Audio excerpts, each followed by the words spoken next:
Thousands of children in America are food insecure, receiving subsidized breakfast and lunch at school on the weekdays, but going hungry on the weekends. One organization here in Phoenix is making a huge difference to address childhood hunger. I'm Monika Kelly with Closer Look. My guest today is Lisa Scarpinato. She is one of the founders and the CEO of Kitchen on the Street. It's good to have you, Lisa. Thanks so much for having me. What is Kitchen on the Street? Kitchen on the Street is a faith-based ministry that my husband and I started out of our house in 2006 when a friend of mine that was a school principal in the neighborhood I grew up in over in Glendale told us about watching kids in his school go through the school cafeteria trash to take home food for the weekend. So my husband and I heard that story. We had really already been looking for ways to serve our community, and our daughter was not 16 yet, so we had a lot of problems finding volunteer opportunities due to her age.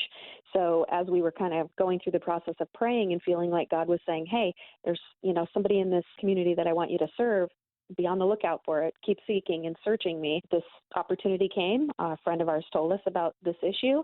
And so literally that night we decided to form a nonprofit, a 501c3, so that we could find a way to help these students that were food insecure on weekends.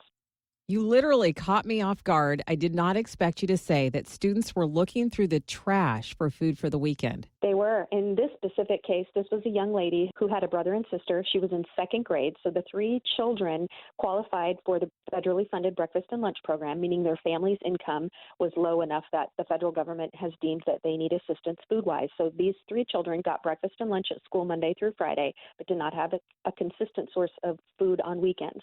So this young lady, as a second grader, would fill her pockets with food from the cafeteria trash, keep it in her pockets till she got home, and that's what they ate on weekends. Completely heartbreaking to me that in my city this was happening and I was not aware of it, because I felt like as a first of all, Christian, human being, a mother, all the list of things that you are, I felt like if I had an interest in helping these kids, I knew other people did as well. So that was the prompting. And so how many children go hungry every weekend in the greater Phoenix metro area? So now we're at about a 1 in 6 children struggles with food insecurity. It's gotten better. In all honesty, when we first started this 15 years ago, it was 1 in 4. So we are making progress, but certainly the current conditions with COVID have impacted that in a big way. And so how have you had to pivot with COVID? Well, we partner with schools. Our program is called Bags of Hope, and it's basically a weekend nutrition pack, kind of a food backpack that a student picks up at school, carries home, and eats the contents at home. So that allows them to have the proper nutrition to fuel their body so that when they come back to school on Monday, they can be a success in the classroom. Prior to a student getting a Bag of Hope, when we don't eat, obviously it's nutrition basically for the body. And so when a student hasn't eaten over the weekend and they show up on Monday in the classroom, it takes literally until Tuesday afternoon or Wednesday for their body and brain to start functioning again based on the food that they've gotten at school. So this obviously makes a difference in that it allows them access to food 7 days a week, which I think is just incredible that we would even say in the United States, but it is an issue. And then it allows them to show up Monday and not be hangry, not have those struggles of not having eaten and not having the proper nutrition, so they can focus on their education and be a success in the classroom. And so have you had a chance to talk to any of the children who've received these bags over the weekend? Absolutely. Yes. We have about 30 partner schools that distribute our Bags of Hope, and we have about 2,000 children enrolled in our program. And on occasion, I will go to the schools to deliver or to even help distribute. And a lot of times I get to interact with the kids, and then sometimes they send us thank you notes. So we do have the opportunity to look them in the eye, face-to-face kind of thing, and find out, they tell me what their most favorite items are. Sometimes we have like a canned spaghetti and meatball items, and some of them love meatballs, which my last name's Scarpinato, so there's going to be some Italian food in there, so that makes me happy that they like it. But we have a few meals for the family, well, actually one for the entire family, because we realize that when a child eats with their family, their vocabulary increases, their grade point averages increase, and their drug and alcohol abuse rates decrease. So we feel like we certainly want to promote the dinner table if at all possible. And then the rest of the items are specific for the child. We have a group of nutritionists that are on our board and support us so that we make sure we have the right nutrition to properly fuel that child's body and brain. But things like applesauce, fruit and veggie snacks that are healthy, not full of sugar, oatmeal, granola bars, just a variety of things like that, in addition to some meals as well. If you've just joined us, my guest today is Lisa Scarpinato. She is the CEO and founder of Kitchen on the Street, serving children all over the Phoenix metro area. I'm Monika Kelly, and this is Closer Look. Lisa, what has this been like for you and your family since you've started Kitchen on the Street? Complete difference in everything. I was a corporate America employee when this occurred, and so was my husband, and we've both left corporate America to serve the ministry, and we really feel like we've had the opportunity to live out our calling. You know, Luke 9:48 says, anyone who takes care of a child in my name is taking care of me, and whoever cares for me is caring for the God who sent me. And your care for others is the measure of your greatness. And so this opportunity allows us and board members and volunteers, folks that come alongside, to participate in that call to action to serve God by serving the people that He's put in front of us. So it's been incredible. I've had the opportunity to meet people that I would never have ever met, you know, just working my regular job kind of thing. So it's been phenomenal.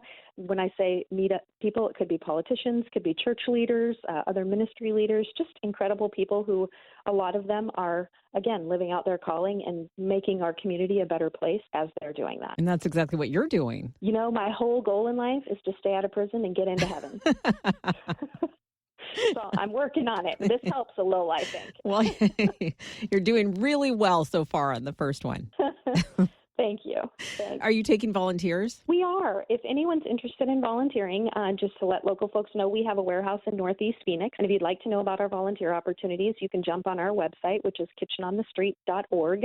And there's a newsletter you can sign up for. That's an e-newsletter. So we'll send you an email and let you know when we have volunteer opportunities that are open to the public so that you can sign up. Or you can follow Kitchen on the Street on Facebook, LinkedIn, or Instagram. Are schools opening back up? Schools are opening back up. In fact, the governor just mandated that they have to be open by March 15th, unless that's the week of spring break. And so then that means they would have to open the following week. So we have been able to distribute during COVID, but, you know, it's been interesting. Some communities, school communities, have been very organized and continued to daily hand out the federally funded breakfast and lunch food. So they would also hand out our bags on Friday so that those Kitchen on the Street kids could have that weekend nutrition. And then in other areas, they weren't able to so much. So we've had to get creative and, you know, just host some pop-up events to try to get food to those students. You asked earlier of how we've had to pivot because of COVID. And another thing that comes to mind in thinking about that is, you know, one of the growing populations for food insecurity now is college-age students. And especially during COVID, my husband teaches at Arizona Christian University in Phoenix. And when the pandemic hit this time last year, a lot of international students were stuck here because they couldn't leave due to travel restrictions. And schools were kind of shutting down and not offering the meal plans that come along with being a college student. So these kids had no food. So we were able to pivot again and hold pop-up events to make sure that we got them some food as well while they were waiting for the travel restrictions to move on. I love that. That's so great. I feel like you're kind of being surrogate parents to so many children and young people. You know, our daughter went to college one year at 17, and she needed people to help her. And so I guess it's our opportunity, you know, to do that for other folks that have sent their children to us, to our community, so that we can go ahead and do that. But yes, hopefully. What does it take to host a food drive? You just email me at info@kitchenonthestreet.org, and I'll give you all the information as far as what our most needed food items are. We do have some that are specific to our Bags of Hope program, but in addition to Bags of Hope, we also host family food pantries on school campuses.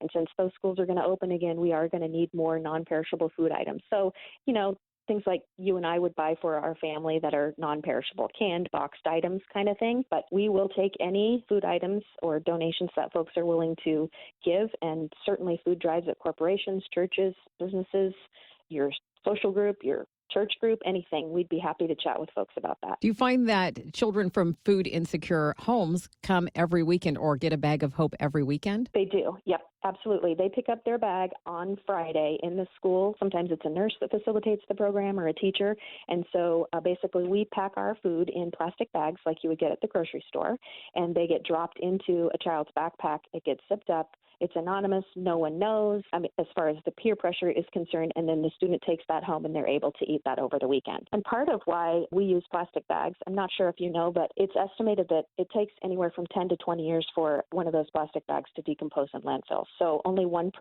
of bags are returned for recycling. So we feel like this is one of the ways that we can be good Christians and dress, till, and keep the earth by not getting those bags in the landfill quite as quickly as they might generally do. That's a great add-on. I like that. that? I have been doing a lot of research on food waste. 40% of what we grow and produce in this country goes in our landfill. In fact, food is the largest source of waste in our dump. Every day in America, we waste enough food to fill the Rose Bowl. That's crazy. The Rose Bowl. So again, that is one other thing. We do a food rescue program, perishable and non-perishable, in an attempt to, again, live out our calling to dress tall and keep the earth, because any food that goes in the landfill, that creates methane gas. So we want to do everything we can to assist with that. But I would say if we have 40% of what we grow and produce in this country, we don't have a food problem. We have a logistics transportation problem, because it's not a whole 40% of our population that is in need of food. Absolutely. And so what are the logistics that you employ to get that food that would otherwise go to waste? We have partnerships with different organizations, and so we'll go and collect that food on a weekly or biweekly basis, or we have opportunity for people to or corporations to bring that to our facility, and then we in turn use our family food pantries on school campuses to distribute that food. It's incredible. How many families use those school pantries? Every community is different. Some are heavily used and some are not. Some have chosen to put a restriction on. So, maybe you have to participate in something, or your student has to, come to school a certain number of days or something like that in order for them to get a bag. So we allow them to kind of administer that as they see fit.